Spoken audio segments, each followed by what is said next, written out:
Hello everyone, welcome to my channel. I am Neha. आज करेंगे हम class 11 business studies and topic है हमारा आज का चेन स्टोर्स क्या होते हैं और मल्टीपल शॉप्स क्या होते हैं।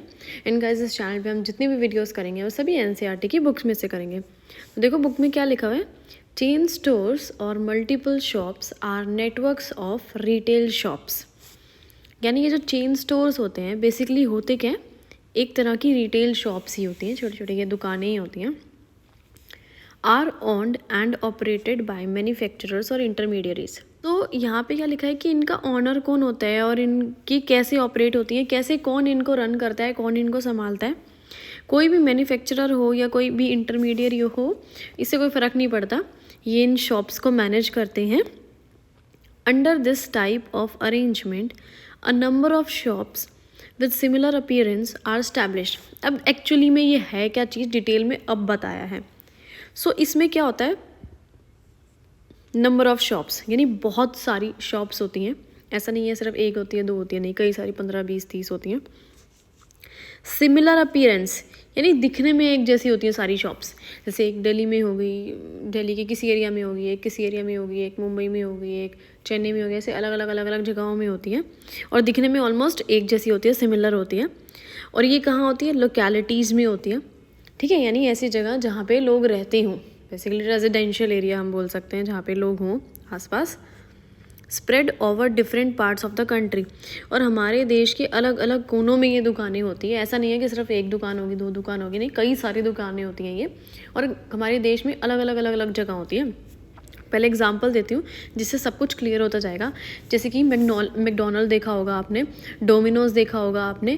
भाई अब किसी भी डोमिनोज़ में चले जाओ, जैसे वो ब्लू कलर की जो है, आपको जैसे बोर्ड लगे पाएंगे, टेबल चेयर एक जैसे से पाएंगे। ठीक है, उनका जो मेन्यू है वो एक जैसा पाएगा, उनके जो एम्प्लॉयज़ हैं वो एक जैसी ड्रेस में पाएंगे, है ना। तो अगर किसी भी डोमिनोज़ में जाओ आप, मतलब अगर आपको ये भी ना पता हो ना कि हम कहाँ खड़े हैं, तो आपको उसकी जो इंटीरियर देख के पता लग जाएगा कि हाँ मैं डोमिनोज़ के अंदर बैठी हूँ, चाहे आपने बाहर बोर्ड ना देखा हो फिर भी। तो सिमिलर है ना डोमिनोज़ हर जगह, चाहे आप किसी भी स्टेट के डोमिनोज़ में चले जाओ। These different shops normally deal in standardised and branded consumer products. अब ये जो शॉप हैं इनमें स्टैंडर्डाइज्ड प्रोडक्ट्स होते हैं, ब्रांडेड प्रोडक्ट्स होते हैं, यानी ऐसे प्रोडक्ट भाई जो ऑलमोस्ट एक जैसे ही दिखते हैं। ठीक है, चाहे आप किसी दुकान पे चल जाओ, अभी जैसे कि कोई बाटा का शोरूम है, उसमें एक 2-3 तरह के नए शूज़ आए, तो वो भी हर बाटा के शोरूम में ऐसे शूज़ दिखेंगे सेम। ऐसा नहीं है कि एक ही दुकान पे आएंगे, हर एक शोरूम पे वो स्टाइल आएगा। Which have rapid sales turnover, ऐसे प्रोडक्ट बेचते हैं जो जिनकी फटाफट सेल होती रहती है।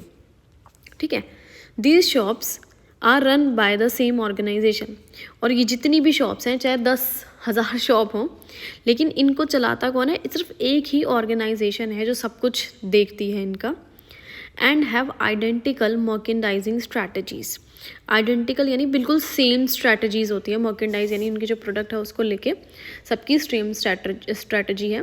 देखो अब किसी दुकान पे 50% ऑफ चल रहा है, सपोज़ बाटा के शोरूम में, तो किसी भी स्टेट में चले जाओ, कोई से भी बाटा के शोरूम पे चल जाओ, वो 50% ऑफ दिखेगा ही दिखेगा।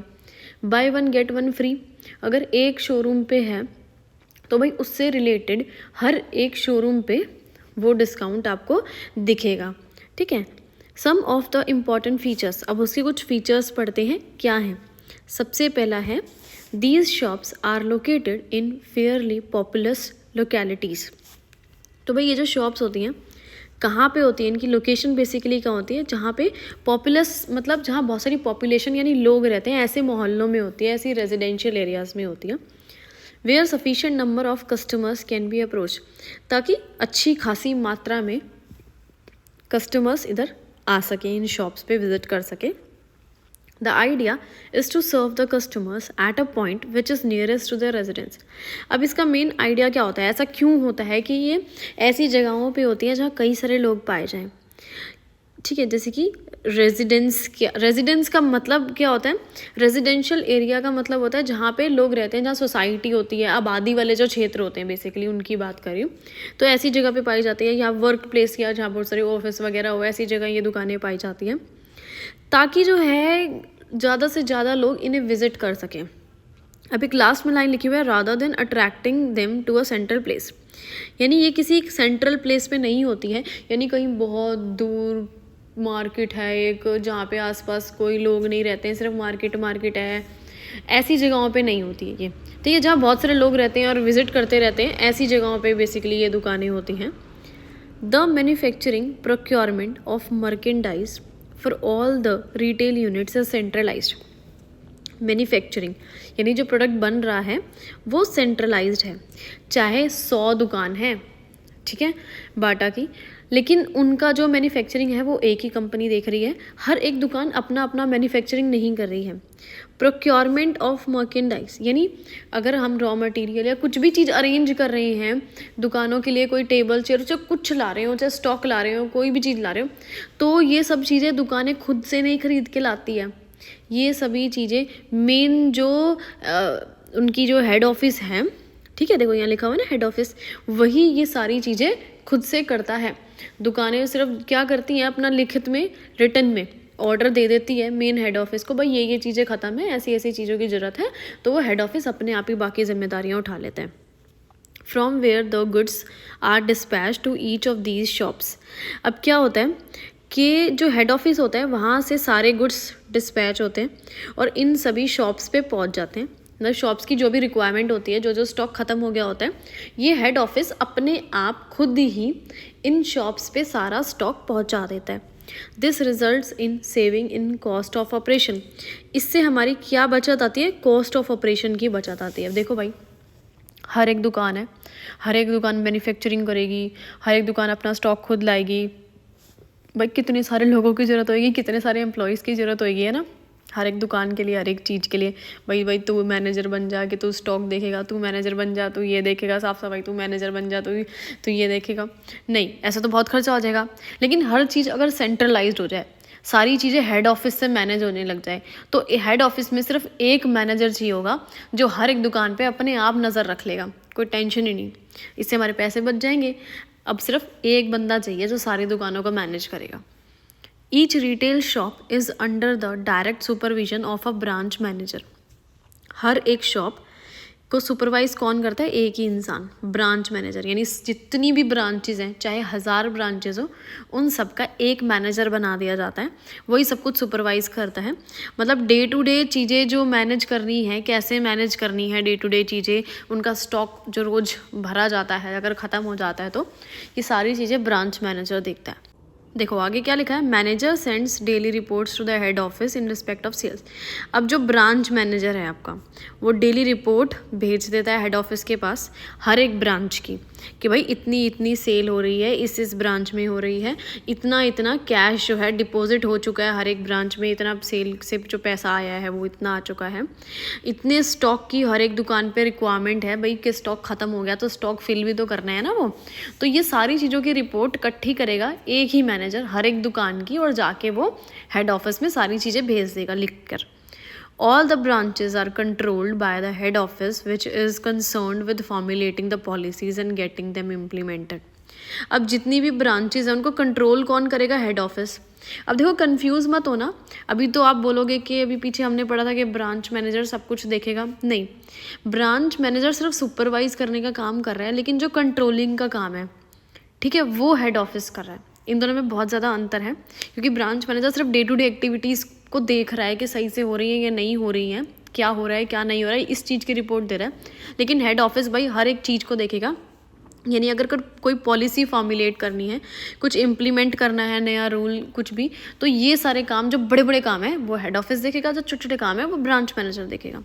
Next point is the prices of goods in such shops are fixed. और जो ये गुड्स के प्राइस होते हैं या फिक्स्ड होते हैं। अब किसी भी डोमिनोज में चले जाओ, जो एक दुकान पे पिज़्ज़ा का रेट है, भाई हर एक दुकान पे वही पिज़्ज़ा का रेट पाएगा, और आप बार्गेनिंग नहीं कर सकते उधर जाके, भाई मैं 100 रुपये में नहीं दूंगी, मैं तो 80 में लूँगी ये pizza. And all sales are made in cash. और जितनी भी सेल्स होती है वो सब कैश में होती है, यानी आप किसी भी डोमिनोज पे जाके ऐसे नहीं बोल सकते हो भाई पैसे नहीं है आज, कल दे दूँ क्या, आज उधार दे दो पिज़्ज़ा, ऐसा नहीं चलता है। The cash realized from the sales of merchandise is deposited daily into a local bank.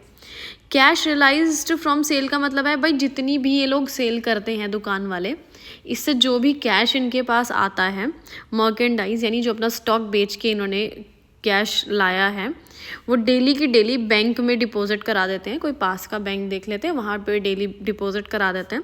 और किसके बिहाफ पे यानी किसके नाम पे, हेड ऑफिस के नाम पे सारा पैसा डेली का जमा करा देते हैं। And a report is send to the head office in this regard. और फिर ये जो भी रिपोर्ट होती है ये हेड ऑफिस भेज दी जाती है कि भाई आज इतनी सेल हुई है, ऐसे ऐसे हुई है, और हमने इतने पैसे लिए थे और इतने पैसे जो है जमा करा दिए हैं तुम्हारे नाम पे। ये सारी रिपोर्ट भेज देते हैं। Last point, the head office normally appoints inspector. अब हेड ऑफिस क्या करेगा, एक इंस्पेक्टर बीच में अपॉइंट करेगा, हायर करेगा।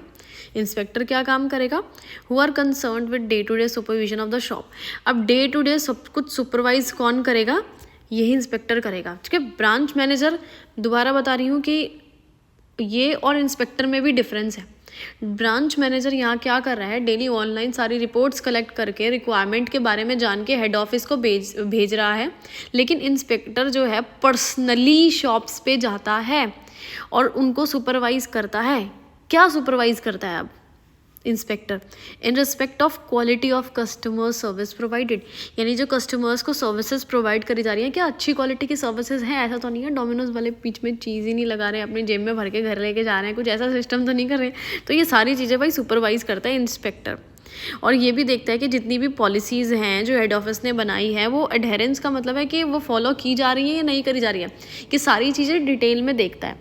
लेकिन ब्रांच मैनेजर सिर्फ रिपोर्ट्स और रिक्वायरमेंट्स जो है वो कलेक्ट करके हेड ऑफिस को भेजता है। तो ये छोटा सा डिफरेंस है इस